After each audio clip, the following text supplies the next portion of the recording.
الحمد لله وكفى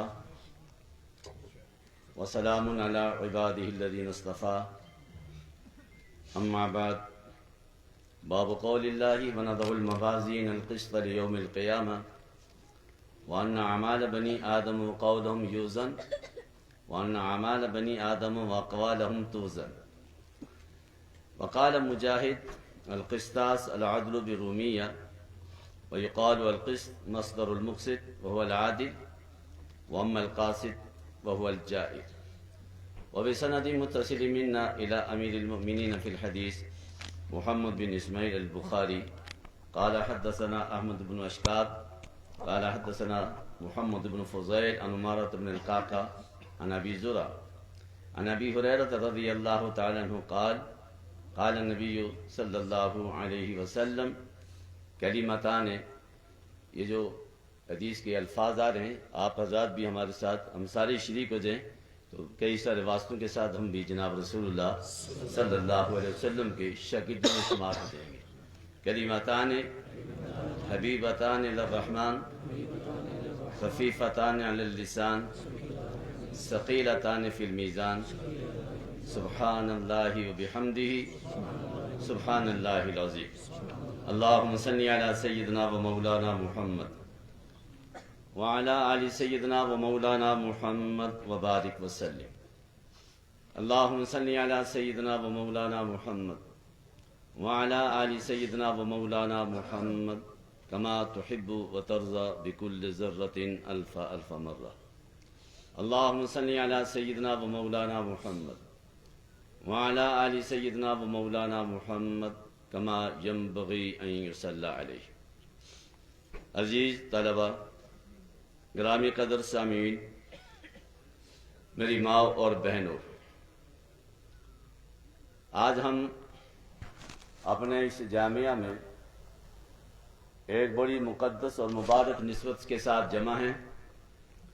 اللہ رب العزت ہمارے اس مل بیٹھنے کو دنیا اور آخرت میں ہمارے لیے مبارک بنائے اور ہمیشہ یہ دعائیں کرتے رہا کریں کہ اللہ رب العزت ہمیں زندگی کی آخری سانسوں تک ان مبارک نسبتوں اور ان مبارک مجلسوں کے ساتھ منسلک رہنے کی توفیق بھی عطا فرمائے. ہماری کسی کوتاہی، کسی غفلت، کسی بے توجہی یا حالات کے جبر کی بنیاد پر ہمیں ان مبارک نسبتوں اور مبارک مجلسوں سے محروم نہ فرمائے. آج ہمارے چند عزیزوں نے اپنا تعلیمی دورانیہ مکمل کیا ہے اور اپنے تعلیمی دورانیے کی تکمیل نبی کریم صلی اللہ علیہ وسلم کے ان مبارک کلمات سے کی ہے. اللہ ان کے لیے اسے مبارک بنائے اور آج انہیں اس اپنی تعلیم کی تکمیل پر جو ایک بلند ترین نسبت ملنے والی ہے، اللہ انہیں اس نسبت کی لاج رکھنے کی توفیق عطا فرمائے. آج کا دن ان کے لیے، ان کے ورثاء اور والدین کے لیے یقیناً خوشیوں اور مسرتوں کا دن ہے، لیکن بلند ترین اعزاز، بلند ترین نسبتیں وہ جن بنیادوں پر اور جن وجوہات کی بنیاد پر ملتی ہیں اس کے تقاضے اتنے ہی زیادہ مشکل بھی ہوتے ہیں. آج یقیناً جہاں ان کے لیے یہ خوشی ہے، انہیں یہ ذہن میں رہنا چاہیے، انہیں یہ ذہن میں رہنا چاہیے کہ ان کے اسلاف میں دارالعلوم دیوبند کے اولین فضلاء جب ان کے لیے ان کے سروں پر دستار رکھے جانے کا فیصلہ ہوا تو وہ لوگ اپنے اساتذہ کے پاس پہنچے جن میں حضرت تھانوی رحمہ اللہ جیسی شخصیت بھی تھی اور روتے ہوئے ان کے قدموں پر پہنچے اور عرض کیا کہ حضرت ایسا نہ کریں،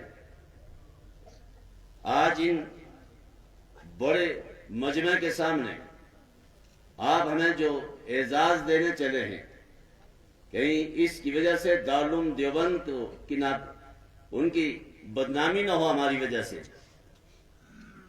انہیں مطمئن تو کیا گیا، لیکن اصل بھی یہ نہیں تھا. اس سے پیچھے ایک اور چیز ان کے ذہن میں تھی. اس لیے کہ اس وحی کے علوم کی تکمیل پر جو وراثت نبوی کی ذمہ داری ان کندھوں پر رکھی جا رہی ہے، اصل جو نبوی ذمہ داری وحی کی جب خود رسول اللہ صلی اللہ علیہ وسلم کو سونپی گئی. آپ کو معلوم ہے کہ حرا کی تنہائیوں میں جب جناب رسول اللہ صلی اللہ علیہ وسلم پہ پہلی وحی آئی اور نبوت کا تاج ان کے سر پہ رکھا گیا، تو وہ خوشیوں کے ساتھ شادماں گھر نہیں آئے تھے. وہ ڈرتے ڈرتے کپکپاتے جسم کے ساتھ اپنے گھر پہنچے تھے، اور اس ڈر ہی کی کیفیت میں ان کی مبارک زبان سے یہ الفاظ جاری تھے: خشیت علی نفسی. تفصیل کے ساتھ اس جملے پہ محدثین نے بحث کی ہے اس سے کیا مراد تھا، لیکن اس پہ اتفاق ہے کہ جہاں جس چیز کا خوف دامن گیر تھا اور جو ان کو کب کپا رہا تھا، وہ اس منصب کی ذمہ داریوں سے عہدہ برا ہونے کا تھا کہ یہ منصب جو مجھے دیا جا رہا ہے، کیا اس کی ذمہ داریوں سے عہدہ برا ہو پاؤں گا یا نہیں. جبکہ یہاں طے ہے کہ جس ذات کو یہ منصب دیا جا رہا ہے اس کو اس کا اہل بنا کر ہی یہ منصب دیا گیا اور انہوں نے اس کا حق ادا کیا. لیکن پھر بھی وہاں یہ کیفیت تھی، اور جن کو آج یہ منصب دیا جا رہا ہے اور وراثت اور نیابت دی جا رہی ہے، وہاں تو ہزارہا اشکالات ہیں، وہاں ہزارہا ایسے احتمالات موجود ہیں. یقیناً جہاں ایک طرف یہ خوشیوں کا اور مسرتوں کا دن ہے، وہاں دوسری طرف اس سے کہیں زیادہ فکر کا اور اضطراب کا بھی دن ہے کہ کہیں یہ ذمہ داری جو نیابت کی اور وراثت کی منتقل ہو رہی ہے، اسے پورا کیا جا سکے گا یا نہیں. اور یہ بات بھی بڑی عجیب سی ہے. آج جس دور میں یہ ذمہ داری منتقل کی جا رہی ہے، یہ دور نبی کریم صلی اللہ علیہ وسلم کے اس دور سے کوئی زیادہ مختلف نہیں ہے. 19-20 کا فرق ہے. آپ علیہ السلام نے ارشاد فرمایا تھا: بدا دین و غریبا وسيعود کما بدا. دین کی ابتدا ایک اجنبیت کے ماحول میں ہوئی. دین کی ابتدا ایک ایسے حال میں ہوئی کہ اسے ایک اجنبی مسافر سمجھ کر کوئی گلے لگانے کے لیے تیار نہیں تھا، کوئی اس میں گھر میں جگہ دینے کے لیے تیار نہیں تھا. اور آج اگر اس پہلو پہ غور کریں تو ہمارے واقعہ یہ ہے کہ آج دین پھر وہی اجنبی بنتا جا رہا ہے. آج دین والوں کے ہاں، دین کی بات کرنے والوں کے ہاں اجنبی بنتا جا رہا ہے. اس ماحول میں جس کی نشاندہی نبی علیہ السلام نے فرمائی تھی کہ زمانہ پلٹ کر واپس آئے گا اور کیفیت یہ بنے گی کہ ان الایمان لیعرج الی المدینہ کما تعرج الحیۃ الی جوہرہا. ایمان پوری دنیا سے سمٹ کر واپس مدینے کی طرف ایسے جائے گا جیسے سانپ اپنی بل کی طرف واپس جاتا ہے. آج حالات ویسے ہی بنتے جا رہے ہیں.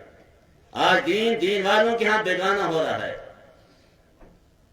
وہ ماحول جس میں جناب رسول اللہ صلی اللہ علیہ وسلم کو یہ منصب عطا کیا گیا، اس کی جو کیفیات تھیں، آج انہیں جاہلیت کے عنوان سے تعبیر کیا جاتا ہے.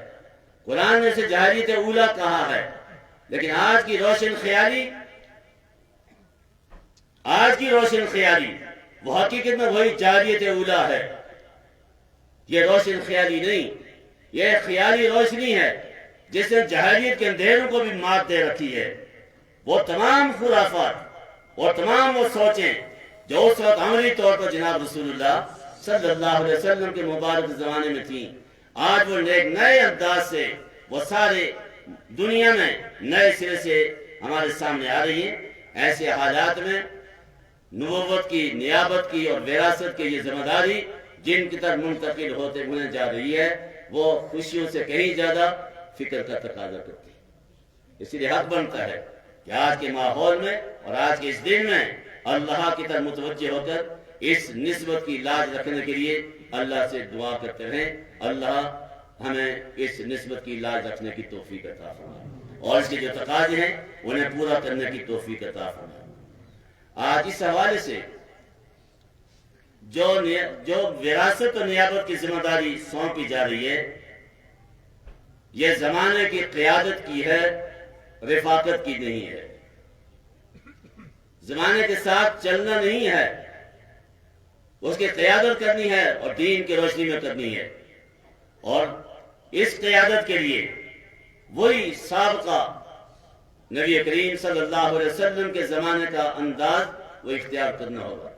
اور آپ جانتے ہیں کہ جب جناب رسول اللہ صلی اللہ علیہ وسلم کو یہ ذمہ داری عطا فرمائی گئی تو انہیں پیشکش کی گئی مال و زر کی، انہیں پیشکش کی گئی عہدے اور منصب کی، انہیں پیشکش کی گئی شراب و شباب کی، بہت کچھ پیش کیا گیا، لیکن اس کے بدلے میں آپ نے سب کو رد کر دیا۔ اور یہ میں اس لیے گزارش کرتا ہوں کہ آج کا فتنہ وہ مال و زر کا فتنہ ہے، آج کا فتنہ عہدے اور منصب کا فتنہ ہے، آج کا فتنہ کئی اور ساری نسبتوں کے اعتبار سے وہ اپنی طرف متوجہ کر رہا ہے، اور ہم یہ دیکھ بھی رہے ہیں کہ اس فتنے کے بہت سارے شکار بھی ہو گئے، بہت سارے اس کا شکار بھی ہو گئے۔ ظاہر ہے ایسے حالات میں وہی انداز اختیار کرنا ہے جو جناب رسول اللہ صلی اللہ علیہ وسلم نے اختیار کیا، مال و زر کی کو رد کر کے پیٹ پہ پتھر باندھنا قبول کیا، مال و زر کو اور عہدے منصب کو نظر انداز کر کے گھر سے بے گھر ہونا اور وطن سے بے وطن ہونا اسے قبول کیا۔ آپ ذہن سے یہ چیز نکال دیں، ہم نے جن راہوں کا انتخاب کیا ہے یہ آسودگی کا راستہ ہے نہیں، یہ آسائشوں کا راستہ نہیں، اس کے لیے پیٹ پہ پتھر باندھنا ہوگا جو نبی کریم صلی اللہ علیہ وسلم نے باندھ کر بتایا تھا۔ لہذا ابتدائی میں ایک گزارش یہ کرنا چاہوں گا کہ اس دین کی، اس علم کی، اس وراثت اور نیابت کو لے کر کہیں عہدہ اور منصب کی تلاش میں حکمرانوں کے پیچھے نہ پھرنا۔ یہ طے کر لے کہ اس کے لے کر عہدے اور منصب کی حصول میں حکمرانوں کے پیچھے نہیں پڑنا، اور اس کے لیے سے شہرت کی بلندیوں تک پہنچنے کے لیے دین کے نام پر بے دینی کا کوئی راستہ اختیار نہ کرنا۔ ہم جس راستے پہ چل پڑے ہیں یہ مبارک راستہ ہے، یہ مبارک راستہ ہے، لیکن اس مبارک راستے میں وہ انداز اختیار کرنا ہے جو اسی حدیث کو نقل کرنے والے جناب رسول اللہ صلی اللہ علیہ وسلم کے شاگرد ابو ہریرہ تھے۔ یہ وہی ابو ہریرہ ہیں جو کہا کرتے تھے کہ آپ صلی اللہ علیہ وسلم کی مجلس میں اور علم حاصل کرنے اور حدیث سننے کے لیے میری یہ کیفیت ہوتی تھی کہ بسا اوقات کئی دن گزر جاتے تھے، ابو ہریرہ کو چکھنے کے لیے کچھ نہ ملتا تھا تو بھوک کی وجہ سے بے ہوش ہو کر مدینہ کی گلیوں میں پڑا ہوتا تھا۔ یہ چونکہ سن 7 ہجری میں مسلمان ہوئے تھے، اور اس وقت مرگی کا علاج گردن پہ پاؤں رکھنے سے ہوتا تھا۔ وہ فرماتے ہیں کہ لوگ چلتے ہوئے میری گردن پہ پاؤں رکھتے تھے کہ ابو ہریرہ کو مرگی ہے، قسم اٹھا کر فرماتے تھے کہ مرگی نہیں تھی، کئی دن گزر جاتے تھے، ابو ہریرہ کو چکھنے کے لیے کچھ نہیں ملتا تھا۔ میرے انتہائی محترم رفیق مولانا امتیاز عباسی صاحب نے اس ادارے کے ماضی کو یاد دلایا ہے، حالانکہ یہ اس مجمع میں کہنے کی نہیں تھی، وہ جس کے لیے تھا اسی کا تھا، وہ جس کے لیے تھا اسی کا تھا۔ مجھے آج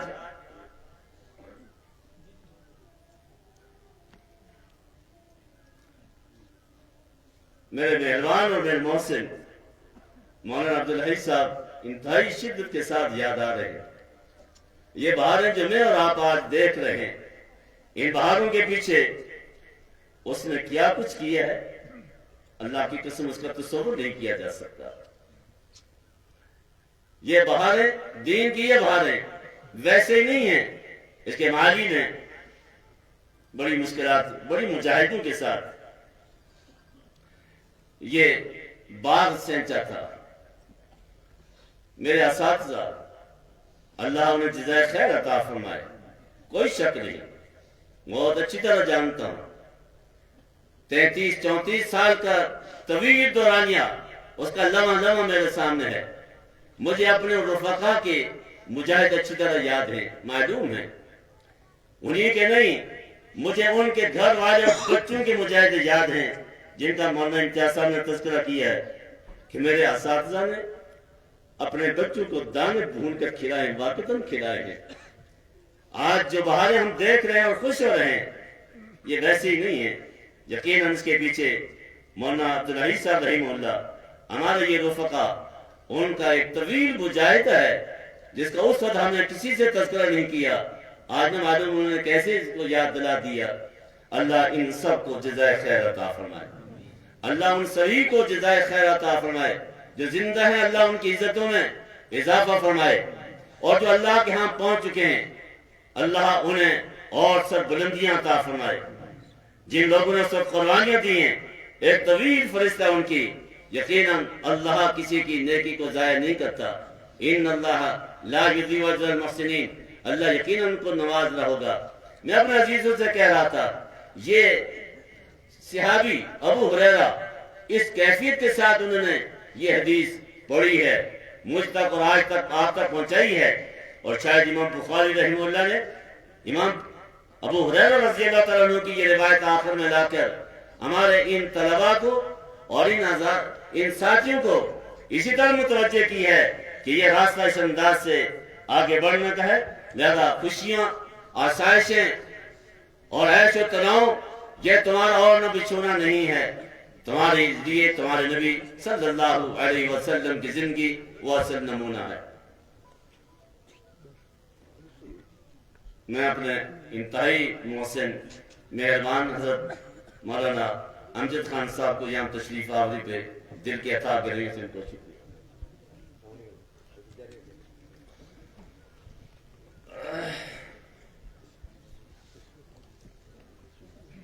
وہ زمانہ کہ جب جناب رسول اللہ صلی اللہ علیہ وسلم یہ دین لے کر آئے، یہ وحی لے کر آئے اور اسے پیش کیا، کل کے عقیدت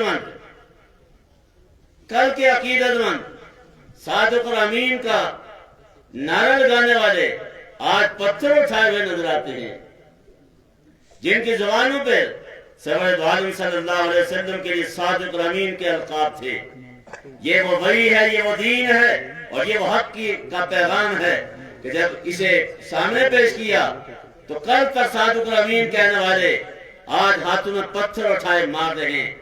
کل تک صادق اور امین کہنے والے آج جادوگر کہہ رہے ہیں، شاعر کہہ رہے ہیں، مجنون کہہ رہے ہیں. یہ ذہن میں رکھ لو، تمہارے ساتھ عقیدت رکھنے والے حق کی بات سننے کے بعد ان کی عقیدت باقی نہیں رہتی. وہ نگاہیں پھیر لیتے ہیں.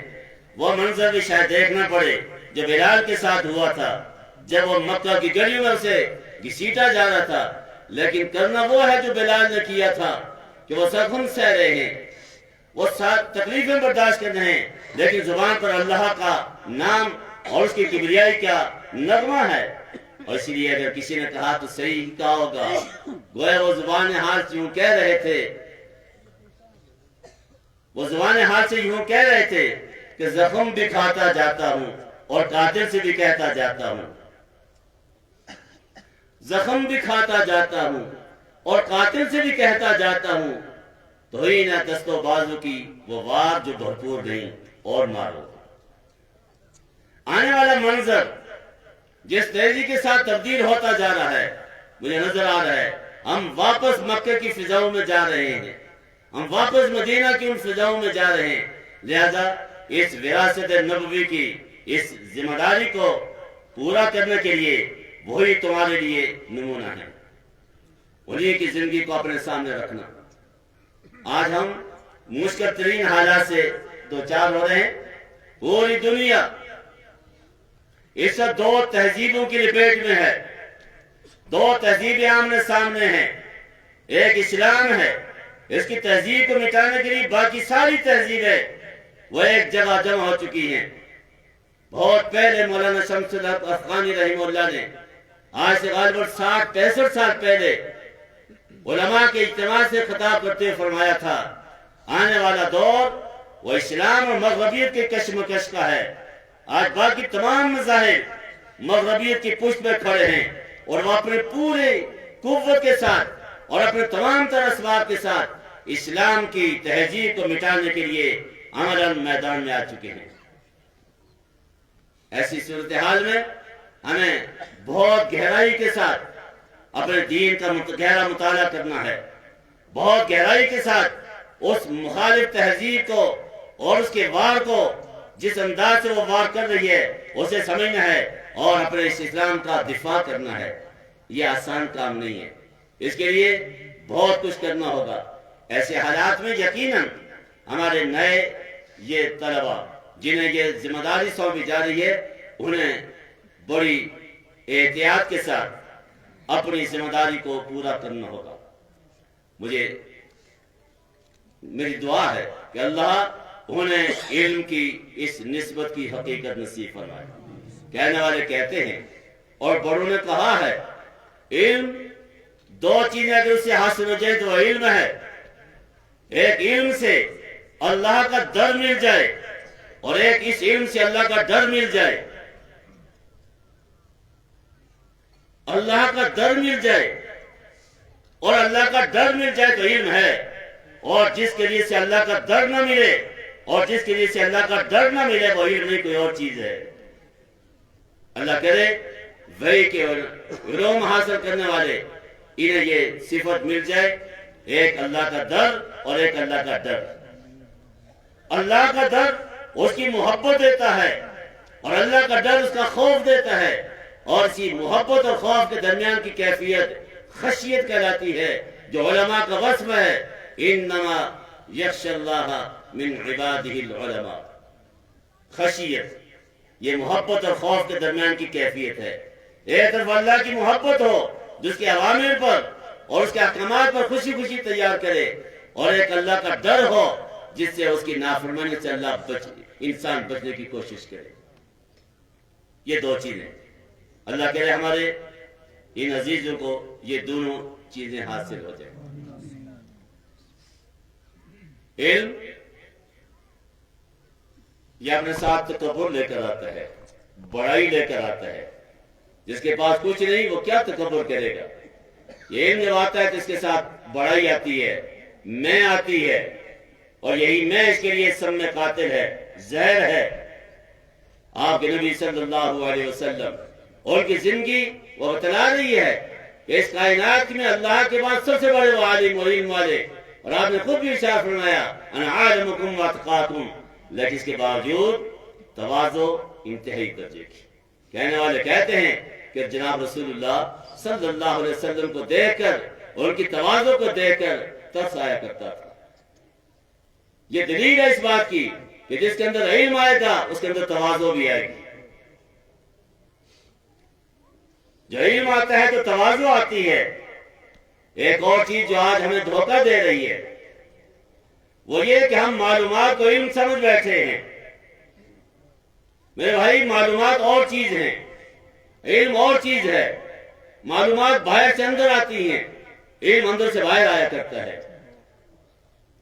معلومات باہر سے اندر آتی ہیں، کتابوں کے اندر جو دیکھا جو کسی سے سنا وہ اندر آیا، یہ باہر سے معلومات آ رہی ہیں۔ علم باہر سے اندر نہیں آتا، علم اندر سے باہر آیا کرتا ہے۔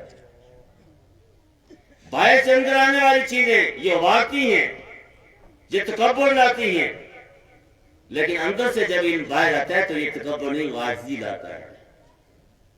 تو کہیں دھوکے میں نہ پڑنا کہ ہمیں یہ معلومات ہیں، ہمارا اتنا علم ہے، اور اس میں بھی دھوکے میں نہ پڑنا کہ ہم نے یہ پڑھ لیا اور ہمارے پاس یہ کچھ جمع ہے۔ آج فارن میں بے شمار ملکوں میں جو اسلامیات کے شعبے ہیں، اور وہاں اسلامیات میں قرآن و حدیث و فقہ پہ پی ایچ ڈی کرائی جاتی ہے، وہاں پی ایچ ڈی کرانے والے اکثر یہودی ہیں۔ قرآن پہ پی ایچ ڈی کرانے والے، حدیث پہ پی ایچ ڈی کرانے والے، فقہ پہ پی ایچ ڈی کرانے والے یہودی ہیں، اور فی الواقع ان کی معلومات انتہائی درجے کی ہیں، شاید ہمیں تصور بھی نہ ہو، لیکن ان معلومات کا کیا کیا جائے کہ جہاں ایمان بھی شرط نہیں ہے۔ مولانا تقی اسلامی مدثر فرماتے ہیں وہ آدمی جو پیاسا ہے اور نہر میں اور دریا میں غوطے لگا رہا ہے، لیکن پانی کا ایک قطرہ بھی اس کے حلق سے نیچے نہیں اترتا، اس پانی میں غوطے لگانے کا کیا فائدہ؟ ان معلومات میں اپنی زندگی کھپانے اور صلاحیتیں کھپانے کا کیا فائدہ جہاں ایمان بھی نصیب نہیں ہوتا؟ اس اعتبار سے کہیں دھوکے میں نہ پڑنا۔ علم اصل وہ ہے کہ جو اندر پیدا ہوتا ہے، وہ ایک روشنی ہے اور اس کی بنیاد پر حق و باطل واضح ہوتا ہے۔ اور مفتی شفیع صاحب رحمہ اللہ تو فرمایا کرتے تھے کہ علم وہ عمل کی بھوک پیاس کا نام ہے۔ علم عمل کی بھوک پیاس کا نام ہے، جس کا معنی یہ ہوا کہ جب علم آتا ہے تو عمل کے بغیر چین نہیں آ سکتا۔ ایک بھوکا شخص ہے، اس بھوکے کو واز کرنے کی ضرورت نہیں پیش آتی کہ بھائی آپ کو بھوک لگی ہے کچھ کھانا کھا لو۔ اس کی بھوک اسے ٹکڑے چننے پر اور ٹکڑے کھانے پر خود اٹھائے گی اور مجبور کرے گی۔ ایک پیاسا ہے، پیاسے کو پانی پینے کے لیے واز کی ضرورت نہیں پیش آیا کرتی، وہ جوہر سے بھی پانی کے گھونٹ بھر کر اپنی پیاس بجھائے گا، وہ خود پانی کی تلاش میں نکلے گا، اور جب تک اسے پانی نہ ملے وہ بے تابی کے ساتھ پانی کی تلاش میں رہے گا۔ اس کو چین اس وقت ملے گا جب اسے پانی ملے گا۔ جب علم آتا ہے تو عمل کے بغیر اسے چین نہیں آئے گا۔ علم آئے گا تو چین نہیں آئے گا جب تک اس پر عمل نہ کیا جائے۔ اللہ کرے ہمارے ان عزیزوں کو وہ نصیب ہو جائے۔ آپ نے یہ بھی پڑھا ہے علم اس کی تعبیر دودھ کے ساتھ ہے۔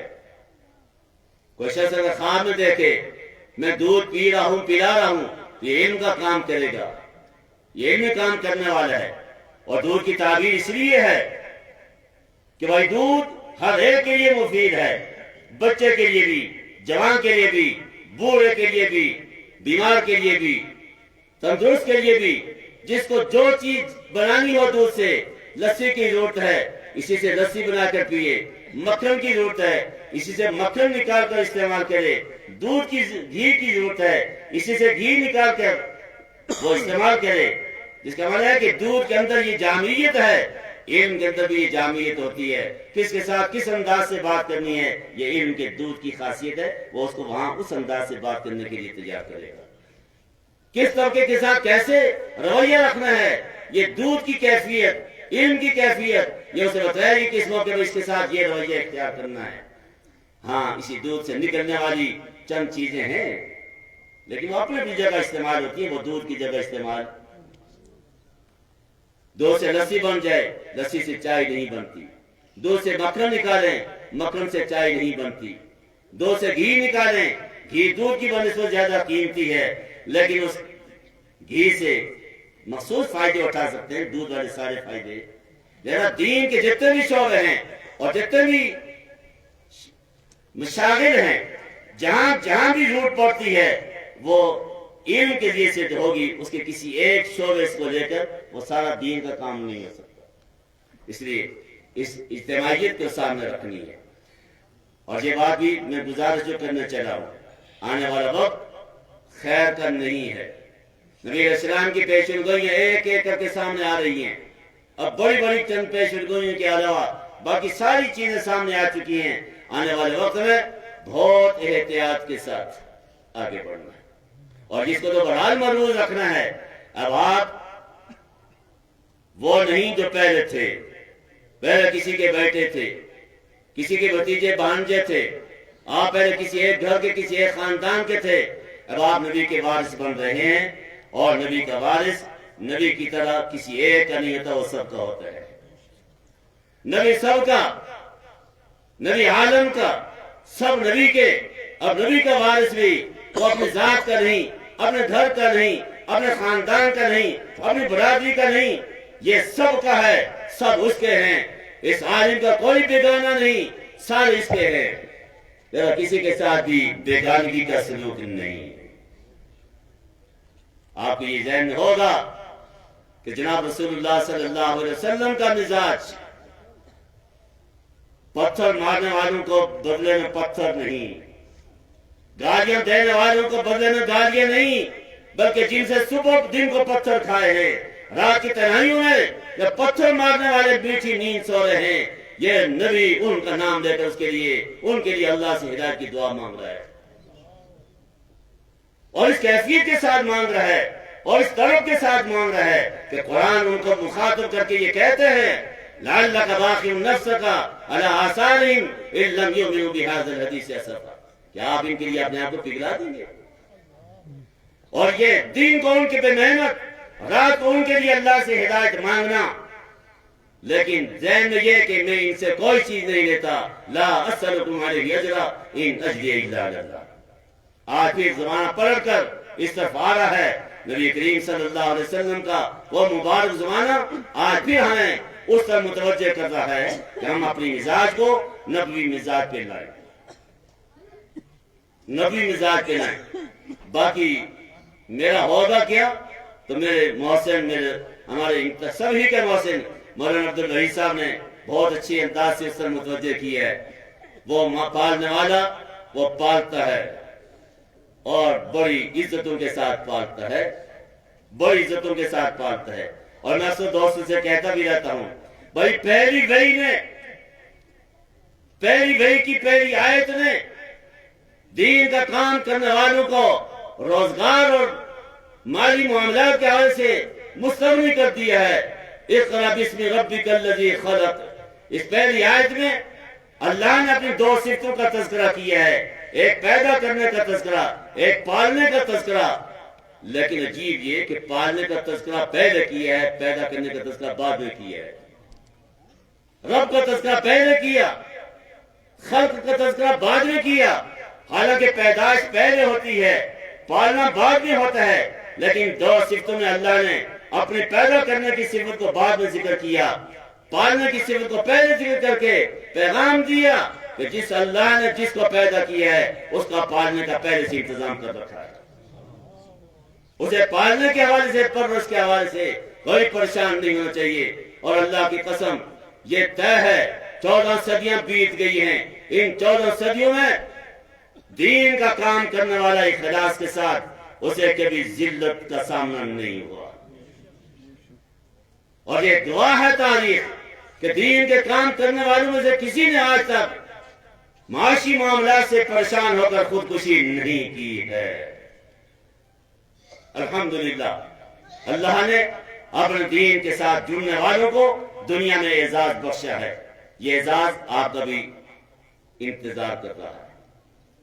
ہماری مائیں اور بہنیں بھی موجود ہیں، ان سے بھی ایک چھوٹی سی بات گزارش کر کے کہ یہ دین جب چلا ہے اور جناب رسول اللہ صلی اللہ علیہ وسلم غار حرا سے وحی لے کر نبی بن کر تشریف لاتے ہیں، تو نبی کی حیثیت سے نبی علیہ السلام نے جو سب سے پہلی گفتگو کی وہ مرد سے نہیں کی، عورت سے کی ہے۔ یہ اعزاز خواتین کو جا رہا ہے کہ نبی کریم صلی اللہ علیہ وسلم کو نے نبوت ملنے کے بعد نبی ہونے کی حیثیت سے سب سے پہلی گفتگو خاتون کے ساتھ کی ہے، مرد سے نہیں کی، اور یہ بھی خواتین ہی کو اعزاز جا رہا ہے کہ نبی کو سب سے پہلے دھارس دینے والی، نبی کو سب سے پہلے تسلی دینے والی، اور نبی کی پریشانی میں ہاتھ بٹانے والی، اور نبی کی زندگی میں رفیق بن کر اپنا سب کچھ اس کے لیے نچھاور کرنے والی وہ ایک عورت ہے۔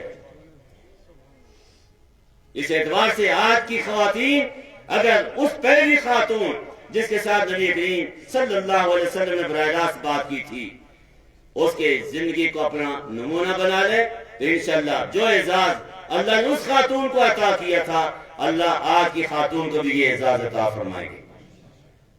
اور وہ اعزاز یہ تھا کہ سرور دو عالم صلی اللہ علیہ وسلم تشریف فرما ہے، صحابہ کی مجلس ہے، جبریل تشریف لاتے ہیں اور جبریل عرض کرتے ہیں حضور مجھے ابھی اللہ نے بھیجا ہے اور ایک اہم پیغام دے کر بھیجا ہے کہ آپ کی زوجہ خدیجہ بھی آ رہی ہیں آپ کے پاس کھانا لے کر، انہوں نے آپ کے لیے اور آپ کے دین کے لیے قربانیاں دی ہوئی ہیں، اللہ نے مجھے پیغام دے کر بھیجا ہے کہ میرے محبوب صلی اللہ علیہ وسلم کو جا کر میرا یہ پیغام دیں، جب وہ آپ کی مجلس میں پہنچے تو مجھے اللہ کو ان کو سلام کہے۔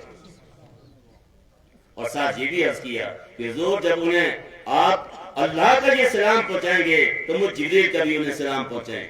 آج کا ماحول وہ ہماری عورت کو بے دین بنا رہا ہے، بے حیا بنا رہا ہے، اسے گھر سے باہر نکال کر وہ چراغ محفل بنا رہا ہے۔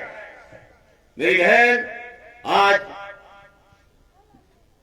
تیرے لیے ایک امتحان ہے۔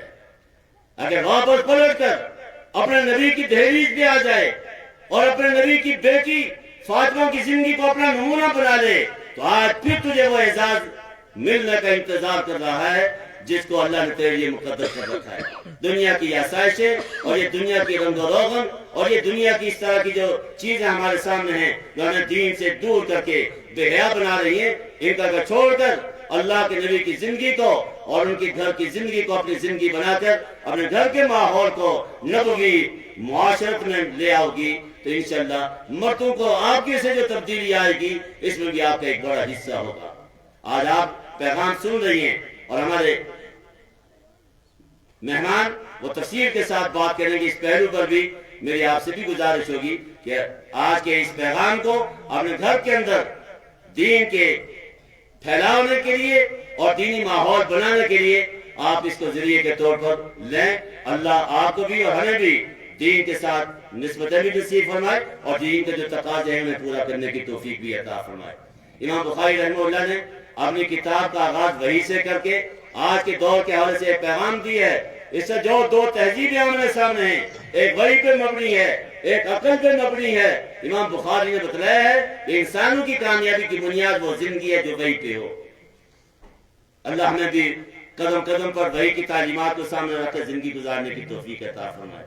اور ساتھ ہی امام بخاری رحمہ اللہ نے آخری حدیث لا کر ہمیں آخرت کی طرف بھی متوجہ کی ہے کہ دنیا ختم ہو جائے گی، ایک وقت آئے گا ہم نے جو کچھ کیا ہے اور کہا ہے یہ اللہ کے سامنے ہمارے سامنے لایا جائے گا، اسے تولا جائے گا، کہیں ایسا نہ ہو کہ کل اس تول میں ناکام ہو جائیں۔